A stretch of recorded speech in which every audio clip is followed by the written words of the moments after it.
اور یہ مدینہ کے ارد گرد تمام بستیاں ان کے قبضے میں تھیں، اور یہ ان میں عالم بھی تھے۔ جب بھی کسی کو کوئی مسئلہ درپیش ہوتا تو وہ یہود علماء کے پاس جاتا اور یہ انہیں گائیڈ کرتے تھے، اور اس کے ساتھ ساتھ یہ پیسے والے بھی تھے، تو یہ سود پر بھی رقم دیتے تھے۔ نصارہ تھے جو اس ایریا میں کم تھے، دور کے علاقوں میں زیادہ تھے، جیسے یمن ہے، شام ہے، لیکن وہ بھی الہامی مذہب تھا، یہ بھی الہامی مذہب تھا۔ اور پانچویں مجوس تھے جو چاند، ستارے اور آگ کو، سورج، چاند، ستارے اور آگ کو پوجتے تھے، کیونکہ یہ طاقتور چیزیں ہیں۔ ان کی تعداد بھی خاصی تھی، لیکن مدینہ منورہ میں سب سے زیادہ تعداد یہود کی تھی۔ اب اس نے عافیت اس بات میں سمجھی، اور اس نے سوچا کہ یہ چند دنوں کی بات ہے، مسلمانوں کو اہل مکہ نے ستایا، وہ ادھر چلے آئے، یہاں انہیں ٹھکانہ مل گیا، اب میں ان پر حکومت کروں گا، اور جیسے باقی ایک قبیلہ ہے، جیسے اوس اور خزرج ہے، ایسے یہ عرب بھی ہوں گے، ایسے بھی مہاجرین مکہ بھی ایک قبیلہ ہوگا، اور یہ میری بادشاہت میں میری رعایا ہوں گے۔ لیکن عزیزان گرامی، ایسا نہیں ہوا۔ مسلمانوں نے اپنے آپ کو رسول پاک صلی اللہ علیہ وآلہ وسلم کی قدموں کی خاک سمجھا، اور جو بھی اسلام میں آتا تھا وہ اسی طرح سے ہی آپ سے محبت بھی کرتا تھا، آپ کی اتباع بھی کرتا تھا۔ عبداللہ بن ابی بن سلول بھلے بادشاہ وقت کیوں نہ تھا اپنے تئیں، اس کے لوگ نہ تو اتنے وفادار تھے، نہ اتنے چاہنے والے تھے، اور نہ ہی اس کی شخصیت سے اس قدر مرعوب تھے۔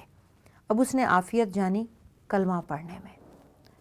تو وہ کلمہ پڑھ کے مسلمانوں میں داخل ہو گیا۔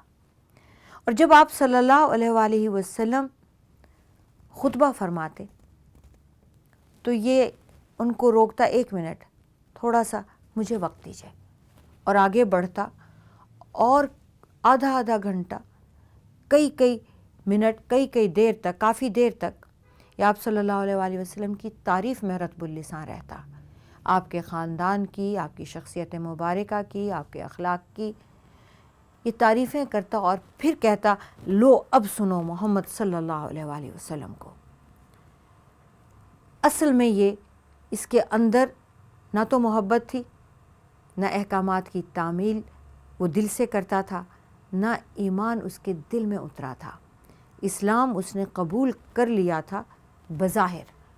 اور یہ بیٹھتا تھا اور اس کے ساتھ ہی بیٹھتے تھے اور یہ سنتے تھے کہ آپ فرماتے کیا ہیں، مسلمان کرتے کیا ہیں، اور پھر یہ جب اکیلے ہوتے تو یہ دانت پیستے تھے کہ کیا کیا جائے۔ اب وہ تاج پوشی کی رسم تو سب بھول بھال گئے،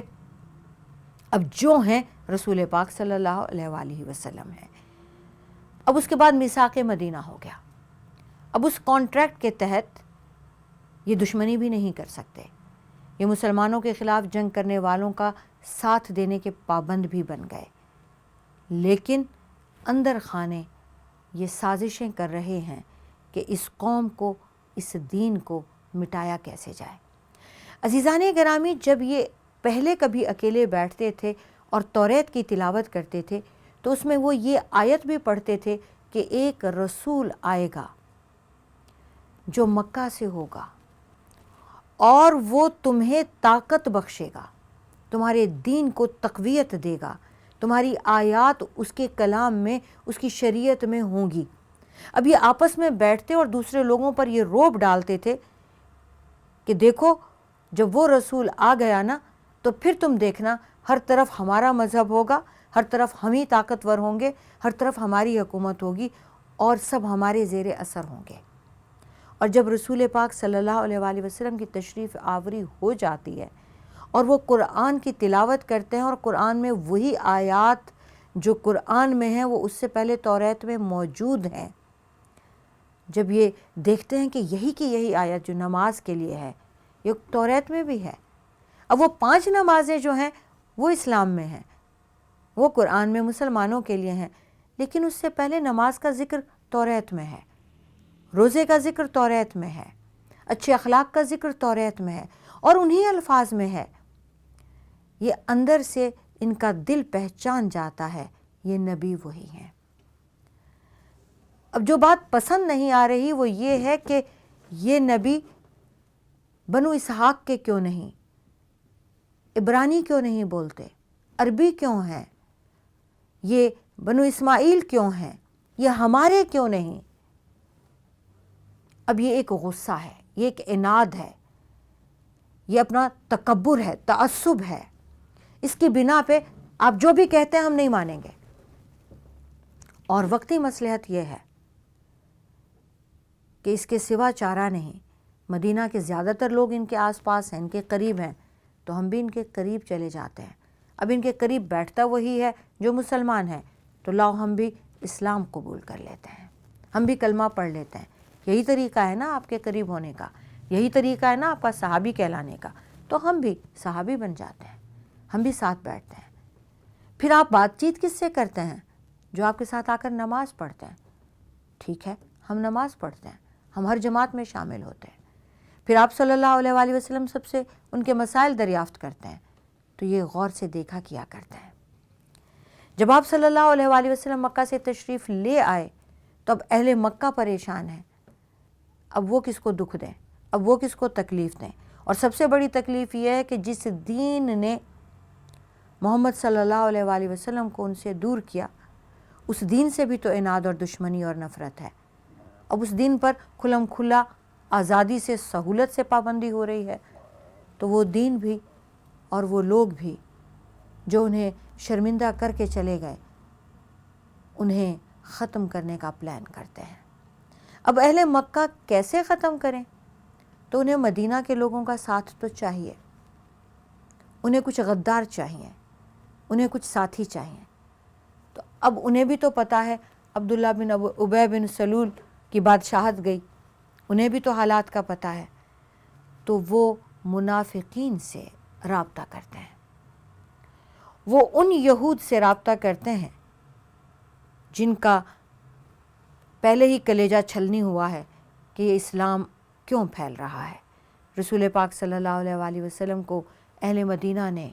اس قدر اکرام، اس قدر عزت اور احترام کیوں دے رکھا ہے۔ اس پر جو منافقین ہیں، جو یہود ہیں، ان سے جب اہل مکہ رابطہ کرتے ہیں تو وہ اہل مکہ کا ساتھ دینا چاہتے ہیں۔ اب میثاق مدینہ میں وہ لکھ کر دے چکے ہیں کہ اگر کوئی اسلام پر، مسلمانوں پر حملہ کرے گا تو یہودی ان کا ساتھ دیں گے۔ تینوں قبائل اس پر دستخط کر چکے ہیں، انصار کے دونوں قبیلے اوس اور خزرج اس پر دستخط کر چکے ہیں۔ اب وہ یہ بات کھلم کھلا بھی نہیں کہ ہم نے یہ میثاق توڑ دیا، ہم اس معاہدے کے خلاف جا رہے ہیں، کیونکہ منہ پر وہ مسلمان بھی بنے ہوئے ہیں اور جو مسلمان نہیں بھی ہیں وہ بھی اس معاہدے کے پابند تو ہیں۔ اب یہ اہل مکہ سے رابطے میں آ جاتے ہیں۔ رسول اکرم صلی اللہ علیہ وآلہ وسلم کے خلاف قریش نے ایک خط لکھا۔ اب یہ رئیس الانصار تھا،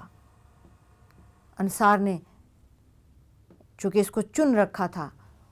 اور اہل مکہ کو معلوم تھا، تو وہ اہل مکہ انہیں خط لکھتے ہیں، اور وہ خط عبداللہ بن ابی بن سلول کے نام ہے۔ اس میں وہ لکھتے ہیں کہ تم نے ہمارے آدمی کو اپنے یہاں پناہ دے رکھی ہے، ہم خدا کی قسم کھاتے ہیں کہ یا تو تم لوگ خود ہی ان کو قتل کر ڈالو اور یا پھر تم انہیں مدینہ سے نکال دو، ورنہ ہم تم سب لوگوں پر حملہ کریں گے اور تم کو گرفتار کر کے تمہاری عورتوں کو اپنی لونڈیاں بنا لیں گے۔ اب یہ خط جب عبداللہ بن ابی بن سلول کو جاتا ہے تو وہ اپنے منافقین کو بیٹھ کر فخر سے بتاتا ہے۔ پھر اس کے بعد پھر وہ یہ خط پھیل جاتا ہے، آپ صلی اللہ علیہ وآلہ وسلم کو بھی اس کی اطلاع ہو جاتی ہے۔ آپ پھر عبداللہ کے پاس تشریف لے جاتے ہیں اور آپ صلی اللہ علیہ وآلہ وسلم ان سے سوال کرتے ہیں، کیا تم، بظاہر تو وہ کلمہ پڑھ چکا ہے نا، تو آپ اسے سوال کرتے ہیں کیا تم اپنے بھائیوں سے، اپنے بیٹوں سے خود لڑو گے؟ اب انصار کی اکثریت چونکہ مسلمان ہو چکی ہوتی ہے، تو عبداللہ بن ابی بن سلول جو منافقین کا سردار ہے، اس کو یہ نکتہ سمجھ آ گیا کہ نہیں میں تو جنگ نہیں کر سکتا، تو وہ قریش کو اس خط کا کوئی جواب نہیں دیتا۔ مشرکین، منافقین اور یہود یہ آپ صلی اللہ علیہ وآلہ وسلم کے دشمن تو ہیں، لیکن مشرکین کھلم کھلا دشمن ہیں، یہود کھلم کھلا دشمن ہیں، منافقین چھپے ہوئے دشمن ہیں۔ اور اس کی پہچان آپ صلی اللہ علیہ وآلہ وسلم کو اللہ تعالیٰ دھیرے دھیرے قرآن میں کرا رہے ہیں کہ یہ جو کھلم کھلا دشمن ہے مشرکین، آپ مکہ میں چھوڑ آئے، لیکن یہاں بھی کوئی آپ کے دشمن ہیں۔ اب آپ صلی اللہ علیہ وآلہ وسلم کو اشارے تو مل رہے ہیں، لیکن کھل کر ان کے نام ابھی اللہ تعالیٰ نے واضح نہیں فرمائے ہیں۔ ایک مرتبہ ایسا ہوا کہ آپ صلی اللہ علیہ وآلہ وسلم تشریف لا رہے ہیں، گدھے کے چلنے سے گرد اڑتی ہے تو عبداللہ بن ابی منہ پر کپڑا ڈال دیتا ہے اور حقارت سے کہتا ہے گرد مت اڑاؤ۔ آپ صلی اللہ علیہ وآلہ وسلم وہاں سے گزرتے ہوئے تمام مجمع کو سلام کرتے ہیں اور قرآن کی آیات سناتے ہیں۔ تو یہ عبداللہ بن ابی کہتا ہے کہ اے شخص، مجھ کو یہ پسند نہیں ہے کہ تم ہر مجلس میں جا کے اپنی باتیں کرو، ہمیں ستایا مت کرو، اگر تمہارے پاس کوئی خود چل کے آئے تو اسے اپنا قرآن سنایا کرو۔ اب مسلمانوں سے یہ بات برداشت نہیں ہوئی، قریب تھا کہ آپس میں تلواریں نکل آئیں، خون بہنے شروع ہو جائیں۔ رسول اکرم صلی اللہ علیہ وآلہ وسلم نے اس معاملے کو ٹھنڈا کیا۔ یہ اللہ تعالیٰ نے ان کی شکل آپ کو دکھا دی۔ آپ صلی اللہ علیہ وآلہ وسلم کو تحویل قبلہ میں اس کے بعد اللہ تعالیٰ نے فرمایا تھا کہ آپ کے بیچ کچھ ایسے لوگ ہیں جنہوں نے دل سے اسلام کو قبول نہیں کیا، آپ کو قبول نہیں کیا، ان کا دل ایمان سے خالی ہے، بلکہ آپ کی نفرت اور دشمنی والا ہے۔ آپ صلی اللہ علیہ وآلہ وسلم جب محفل میں ان سب کی آنکھوں میں دیکھتے تو چونکہ یہ منافقت کر رہے ہوتے، بڑھ بڑھ کے محبت کر رہے ہوتے، جیسا کہ میں نے عرض کیا کہ یہ آپ کے خطبے سے پہلے آپ کی تعریف میں تقریر کرنا شروع کر دیتا تھا، تو آپ سوچ بھی کیسے سکتے تھے کہ یہ دل سے آپ کا مخالف ہے اور یہ منہ پر محبت کر رہا ہے۔ اب آپ کو اللہ تعالیٰ نے دکھا دیا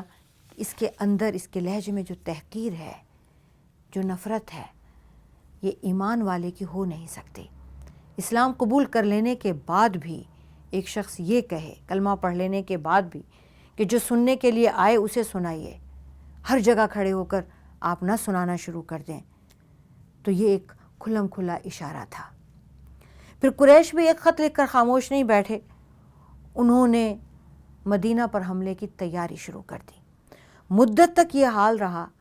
کہ اس خط کے بعد آپ صلی اللہ علیہ وآلہ وسلم راتوں کو جاگتے اور مدینہ کی حفاظت کرتے۔ بخاری میں آتا ہے کہ جب آپ صلی اللہ علیہ وآلہ وسلم نے مدینہ منورہ میں تشریف آوری ہوئی تو عرب نے مل کر جب ایک ساتھ لڑنے کی ٹھانی تو آپ صلی اللہ علیہ وآلہ وسلم کے حکم سے صحابہ کرام ہتھیار باندھ کر سوتے تھے، یہاں تک کہ اب یہ دوسرا سال ہو گیا۔ یعنی یہ پہلے سال میں ابھی جب مسلمانوں کے پاس رہنے کو ٹھکانہ نہیں، پورا کھانا نہیں، انصار کی مدد کے بغیر وہ جی بھی نہیں سکتے، اس میں ایک سال گزر گیا ہے۔ دوسرا سال شروع ہوتا ہے، تحویل قبلہ بھی ہوتی ہے، اور صفر کے مہینے میں ہی 2 ہجری میں اللہ تعالیٰ مسلمانوں کو جہاد کا حکم دے دیتے ہیں۔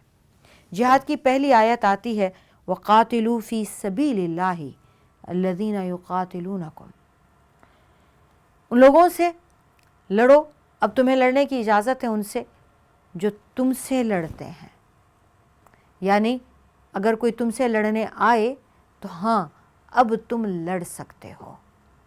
یعنی آپ صلی اللہ علیہ وآلہ وسلم کو جو اسلام کے شروع کے 13 سال مکہ میں